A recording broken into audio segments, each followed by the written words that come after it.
Shimoliy Koreya bilan o'yin bizni ozgina qo'rqitib turgandi. Sababi bizgacha ular hamma raqibini yirik hisobda yutib kelyapti uni. Bu armiya, ular soldatlar hammasi ko'rib o'yinlarini ko'rib chiqib o'ylanib turgandik. Keyin ularni faqat ruhiy holatdan izdan chiqarish mumkin-da endi. Qanaqadir ularni o'sha ruhiy holatdan izdan chiqarish uchun nimadir topishimiz kerak edi. O'yin bo'yicha qiynalardik. Bizda Abbakir bor. Qimir bola. Shuni chaqirib Bakirni shundan qizil oldirish kerak dedim. Shag'ashiga tegishi kerak, ulardan qizil olish kerak dedim. Unda oldin bolalardan so'radim. Bolalardan shunaqa narsa qilish kerak, buni kim qiladi yaxshi desa, hammasi Bakirni ko'rsatdi. Bolalar ham bilishadi. Bu o'zi shunaqa komandaning niqasi. Keyin nima qilasan? Lekin var bo'ladi, o'zing ham qizil olmaysan. Xotir olmaylar bo'ldi dedi. Keyin lekin qara qizil olma, o'zing ham qizil olib qo'yma. Nimadir qilgan, shu u qizil olsin yoki sariq olsin. Biz provokatsiya qilish kerak.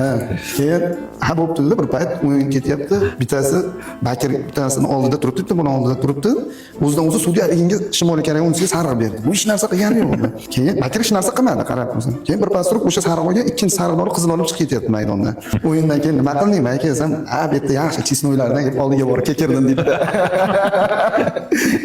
U kekirgandan keyin uni urib olgan, itarib olgan, sariq olgan. Shunaqa harakat qildik, shunaqa qilib o'yinni o'ldirishga. Boshqa ularga qarshi imkoniyatimiz yo'q edi.